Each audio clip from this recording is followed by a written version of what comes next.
তাদেরকে স্বাগত জানাই। মাননীয় প্রধানমন্ত্রী তাদের এই প্রস্তাবকে অভিনন্দন জানিয়েছেন এবং তাদের এই প্রস্তাবের প্রেক্ষিতে মাননীয় প্রধানমন্ত্রী তাদের সাথে আলোচনা করার জন্য আমাকে মানে আইনমন্ত্রীকে এবং শিক্ষামন্ত্রী জনাব মহিবুল হাসান চৌধুরী এমপি তাকে দায়িত্ব দিয়েছেন। আমরা তাদের সাথে বসবো এবং আমরা এটাও বলতে চাই যে তারা যখনই বসতে রাজি হবে, এটা যদি আজকে হয় আজকেই আমরা বসতে রাজি আছি। দ্বিতীয়ত, মাননীয় প্রধানমন্ত্রী আমাকে ঘোষণা দিতে বলেছেন যে এই আগামী 7ই অগস্ট 2024 সালে যে মামলাটা শুনানির কথা ছিল সেই মামলাটা শুনানিটা এগিয়ে আনার জন্য ব্যবস্থা নিতে আমি সেই মর্মে বাংলাদেশের অ্যাটর্নি জেনারেলকে নির্দেশ দিয়েছি যে আগামী রবিবার তিনি বাংলাদেশের সর্বোচ্চ আদালতে আপিল বিভাগে আবেদন করবেন যাতে মামলাটা শুনানির তারিখ তারা এগিয়ে আনেন।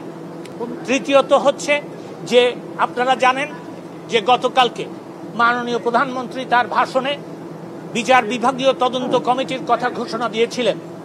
সেই প্রেক্ষিতে আমরা একজন বিজ্ঞ বিচারপতি হাইকোর্ট বিভাগের বিচারপতি জনাব খন্দকার দিলরুজ্জামানের কে এই কমিটির জুডিশিয়াল বিচার বিভাগীয় তদন্তের দায়িত্ব দেওয়ার জন্য কমিটি তৈরি করেছি। এই প্রস্তাব মাননীয় প্রধান বিচারপতির কাছে যাবে।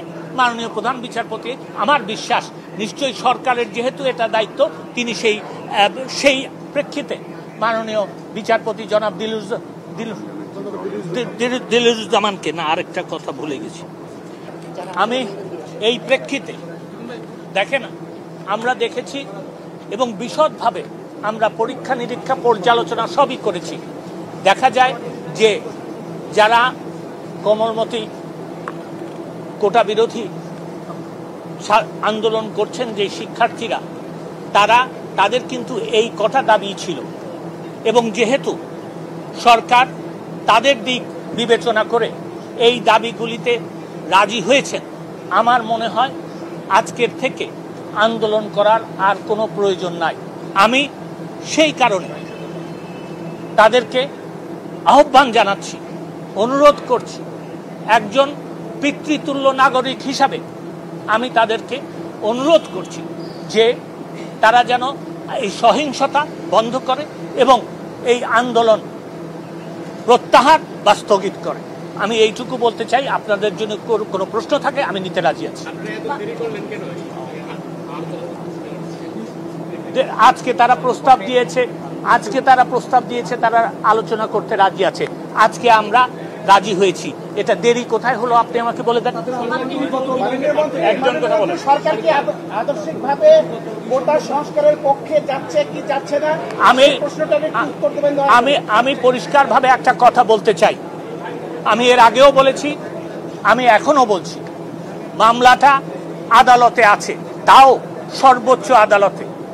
আমরা অবশ্যই যখন এই আদালতে আপনার মামলার শুনানি শুরু হবে সরকার পক্ষ একটা প্রস্তাব এই কোটার ব্যাপারে দিবে এবং আমার মনে হয় যে আমরা যেহেতু সংস্কারের পক্ষে এই প্রস্তাব দিব কোটা সংস্কার করার জন্য, সেই জন্য আপনারা বলতে পারেন যে আমরা কোটা সংস্কারের পক্ষে। প্রথম কথা, আমি আপনার প্রশ্নের জবাব দিচ্ছি এবং আপনার সাথে দ্বিমত পোষণ করে আমি জবাব দিচ্ছি। প্রথম কথা হচ্ছে যে দেখেন 2018 সালে মাননীয় প্রধানমন্ত্রীর নির্দেশে কিন্তু কোটা বাতিল করা হয়েছিল। এই বাতিলের যে পরিপত্র ছিল সেটার বিরুদ্ধে মুক্তিযোদ্ধাদের সন্তানেরা হাইকোর্ট বিভাগে গিয়েছিল। কোটা আন্দোলনকারীরা কিন্তু তখন কোনো পক্ষভুক্ত হয় নাই। তারপরে যখন রায় হলো তখন কিন্তু তাদের আন্দোলন শুরু হলো, তখনও কিন্তু তারা আপনার এই আদালতে যায় নাই। তারা আদালতে গেছে। আমি আগেও তাদেরকে সাধুবাদ জানিয়েছি, আজকেও আমি তাদেরকে সাধুবাদ জানাচ্ছি। এইটা কিন্তু আদালত যখন এই রায় দিয়েছে তখনই এই প্রশ্ন এবং এই আন্দোলনের শুরু হয়েছে। আমি শুধু এইটুকু বলবো যে তাদের আন্দোলনের প্রেক্ষিতে তারা তাদের বক্তব্য বলেছে, আন্দোলন বন্ধ করার জন্য আমরা তাদেরকে অনুরোধ করেছি এবং আদালতে যেতে অনুরোধ করেছি। আদালতে তারা গেছেন, আদালত সিদ্ধান্ত নিলেই আমরা সেটা করতে পারি। বাংলাদেশে আইনের শাসন আছে। আদালতে আপনারা খতিয়ে দেখতে পারেন ইতিহাস, আদালতে যখন কোনো প্রশ্ন ওঠে তখন কিন্তু আদালত যতক্ষণ পর্যন্ত সেটা শেষ না করে ততক্ষণ পর্যন্ত নির্বাহী বিভাগ কোনো এটা নেয় না। আমরা অবশ্যই সংস্কারের ব্যাপারে নীতিগতভাবে ঐক্যমত পোষণ করি। ধন্যবাদ।